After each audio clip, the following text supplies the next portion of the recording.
هيحصل ايه لو بدأت تكتشف ان سانتا مش حقيقي زي ما بيقولوا؟ اهو ده بالظبط اللي حصل لكريم، بس بيجي الامل على هيئة قطر كبير بيعدي على كل البيوت عشان ياخد الاطفال يوديهم معاه في رحلة ممتعة لسانتا. تفتكروا ايه اللي هيحصل في الرحلة دي؟ ده اللي هنعرفه في ملخصنا النهاردة. بيبدأ فيلمنا بكريم اللي بيحكي انه زمان قوي وهو صغير في الكريسماس حصل شيء غريب. كان نايم والدنيا تمام، بس فجأة سمع اصوات اجراس سانتا، فقام بسرعة يبص من الشباك ملقاش حاجة، فقام يبص تحت في الصالة لقى اللبن والبسكوت زي ما هما ومفيش هدايا. فبيلاقي ابوه مع اخته الصغيره وبيكون بيجيب لها ميه، فبيرجع كريم على طول على اوضته وبيسمعهم، وساره اخته بتتكلم بشغف انها مستنيه سانتا وهيجي امتى، فبيردوا ان لازم تنامي عشان سانتا يجي. بس كريم كان بدا يفقد الامل ان سانتا يجي اصلا. وبعدها اهله بييجوا يطمنوا عليه وانه كان دايما بيسهر يستنى سانتا، بس باين انه كبر ودي نهايه سحر الكريسماس. بس طبعا كل ده وكريم صاحي وسامع. وبيبص كريم على الساعه وبيقرر انه ينام، بس بيصحى على دوشه جامده وصوت قطر، فبينزل يجري يشوف فيه ايه، وبيلاقي قطر كبير وكمساري واقف بيقول له مساءك لذيذ يلا ولا ايه. فبيقول له كريم على فين؟ فقال له على القطب الشمالي طبعا. وبعدها الكمساري بيقول لكريم مش ده اسمك ودي صورتك؟ فبيقول له ايوه. فبيقول له طب يلا اطلع القطر. فبيبقى الواد متردد يا عيني، فبيقول له يلا يا ابني ما عنديش اليوم كله، بس برضه ما بيرضاش يركب فبيسيبه. بس كريم بعد ما القطر بيمشي بيبدا يجري وراه لحد ما بيلحق وبيركب فعلا. وبيجي الكمساري يفتح له الباب ويدخله، وبيلاقي اولاد كتير قوي جوه عمالين يغنوا وفرحانين، فبيقعد وهو مستغرب الاجواء حواليه. بس بيساله عارف ايه اللي عارف كل حاجه، وبيقول له انت عارف ايه القطر ده؟ فبترد هدى عليه وبتقول له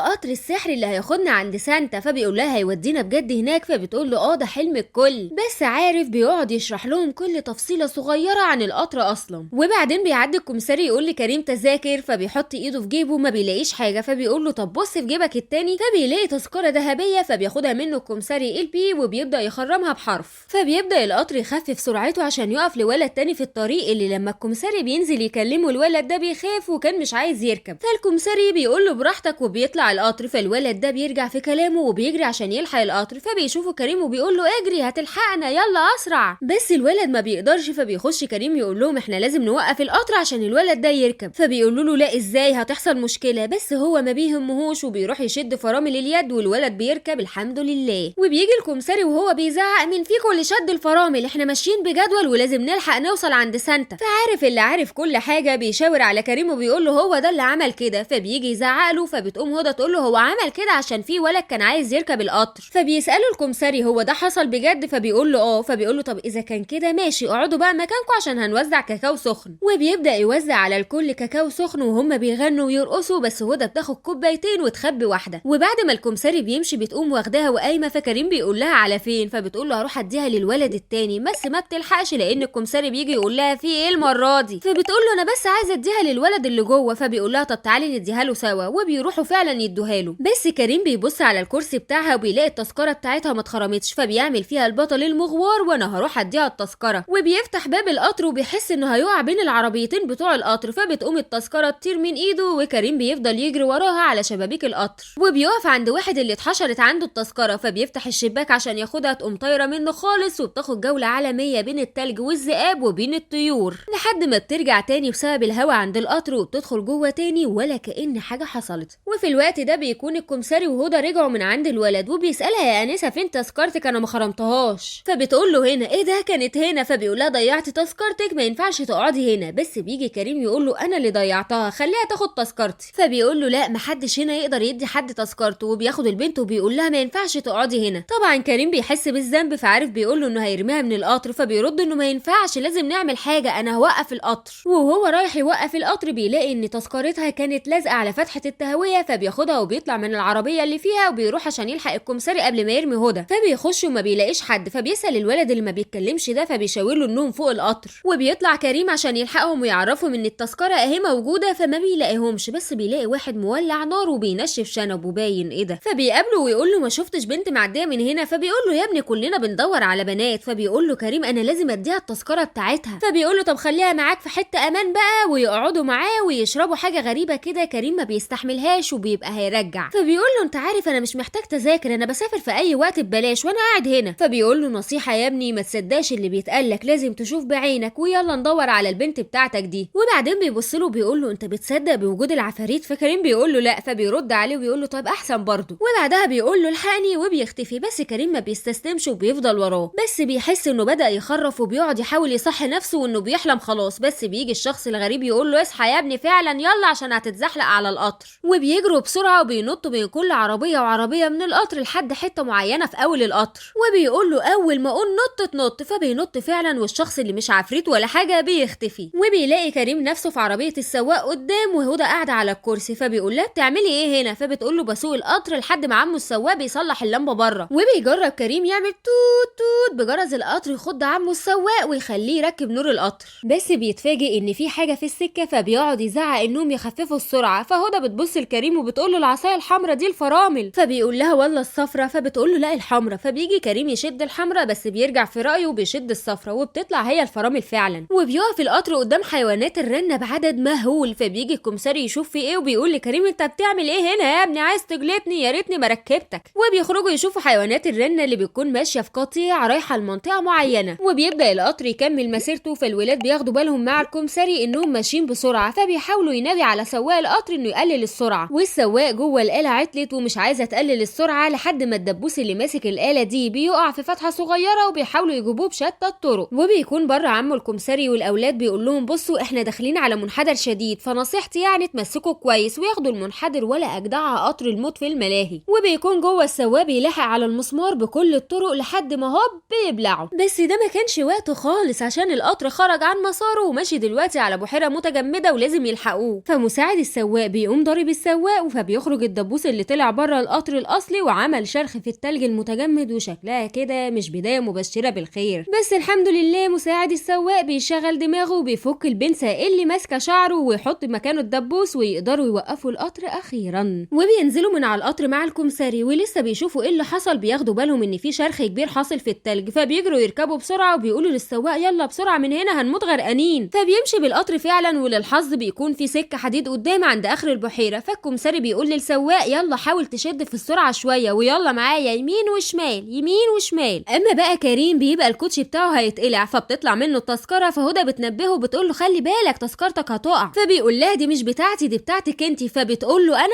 وطبعا كل ده والتذكره طايره بينهم لحد ما بيمسكوها سوا، وبيكون القطر وصل بالسلامه على اخر لحظه للسكه الحديد عشان يكملوا رحلتهم. ولما الكمساري بيشوف تذكره هدى بيقول لها جميل هتخرمها لك، وبيكتب لها حروف قريبه لحروف الواد عارف. وبعدين بياخدهم الكمساري عشان يرجعهم تاني عربيتهم. بس وهم ماشيين كان كريم هيتزحلق، فبيقول له الكمساري خلي بالك، وبيحكي لهم ان اول مره ركب القطر ده كان هيتزحلق زيه. فبتساله هدى مين اللي مسكك عفريت؟ فبيقول لها يعني حاجه زي كده، وبيدخلهم عربيه كانت كلها لعب بس مجهده شويه. فبيسالوه ايه دول؟ فبيقول لهم ده سانتا قرر يجمع اللعب المهلكه زي دي ويعمل لهم اعاده تصنيع. بس وقت ما كانوا بيخرجوا بيسرح كريم بخياله، بيلاقي اللعبه بتكلمه وبتقوله انت زينا مش مصدق لا بالعيد ولا بوجود سانتا، وطبعا اللي ماسك اللعبه دي عمه العفريت. فبيتخض كريم وبيجري بره العربيه دي للعربيه بتاعته، وبيرجع بيلاقي هدى جوه عند الولد التاني، فبيسيب كل حاجه وبيروح لها، وبيلاقيها واقفه بتسمع الولد ده وهو بيغني، وبتدخل بعدها تغني معاه في انسجام تام عن سانتا والعيد. بس كريم ما بيبقاش عارف يعمل زيهم. بس بعد وصلة الغنى ما بتخلص بيشوفوا انوار السماء، وبيجي الكمساري يعرفهم انهم وصلوا لمدينه سانتا في القطب الشمالي. وبيدخلوا المدينه بالقطر وبتكون ساكته وهاديه، وبيبداوا يسالوا هو فين اقزام سانتا. فبيرد الكمساري انهم متجمعين عند بيت سانتا عشان يلحقوا لما يبدا رحلته، بس ما بيلحقوش يكملوا عشان الاقزام بتظهر وهي متجمعه في وسط المدينه. وبينزل الكمساري الاولاد وبيقول لهم صفين لو سمحتوا يلا يلا بسرعه. فبتسال هدى بالنسبه للولد ده مش هينزل معانا؟ فبيقول لها والله انا ما اقدرش اجبره انه يجي يشوف سانتا. فبتروح هدى وكريم يحاولوا يقنعوا انه ينزل، بس كريم وهو طالع غصب عنه بيفك الاربطه اللي بين العربيه دي وبقيه القطر. ففي وسط ما هم بيقنعوا الولد انه يجي معاهم بيلاقوا العربيه بدات تتحرك وبتبعد بيهم. بيبصوا من العربيه وبيقولوا هنكون كويسين، بس قبل ما الجمله ما بتخلص بنرجع تاني لقطر الموت والطرق السريعه لحد ما بيوصلوا لجوه مكان غريب، والقطر بيلف بيهم وفي انفاق كتير. فبينزلوا وهدى بتقول لهم سامعين الجرس يلا من هنا، بس كريم ما بيبقاش سامع معاهم، وبيدخلوا نفق وبيخرجوا منه على نفق صغير، وهدى والولد سامعين الجرس وبرده كريم لا،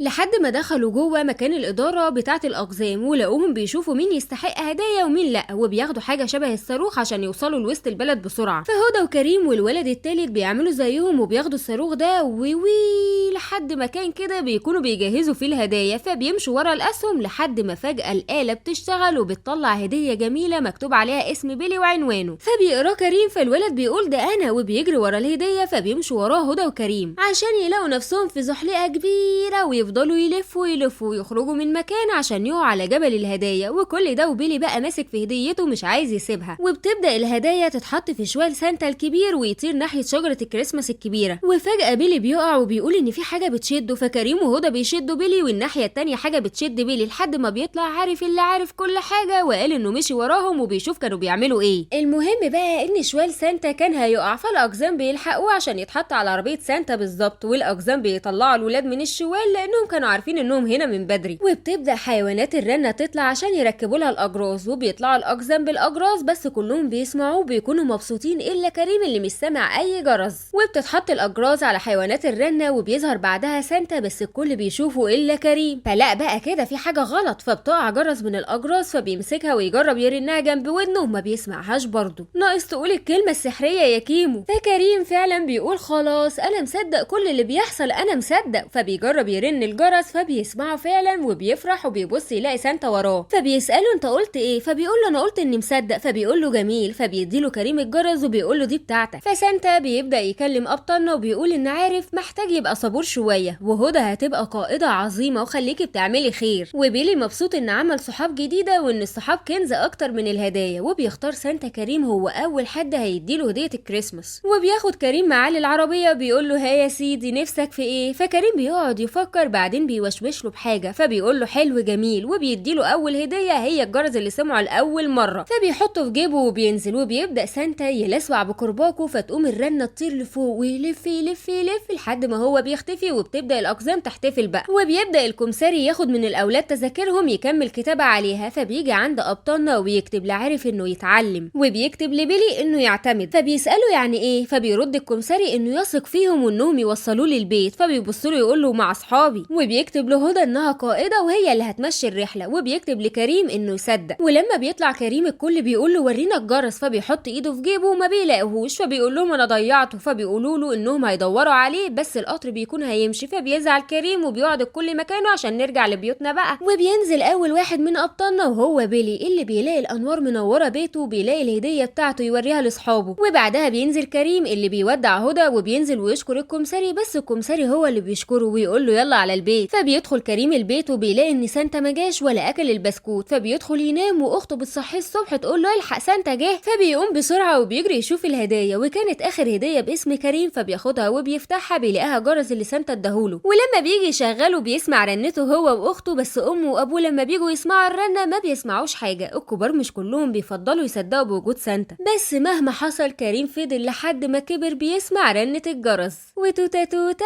خلصت الحدوته، وبكده نكون وصلنا لنهايه ملخصنا النهارده. يا رب تكونوا اتبسطتوا معانا من البدايه للنهايه، واستنونا واوعوا تروحوا بعيد، وما تنسوش اللايك والاشتراك في القناه عشان يوصل لكم كل حاجه من البدايه للنهايه برضه. باي باي.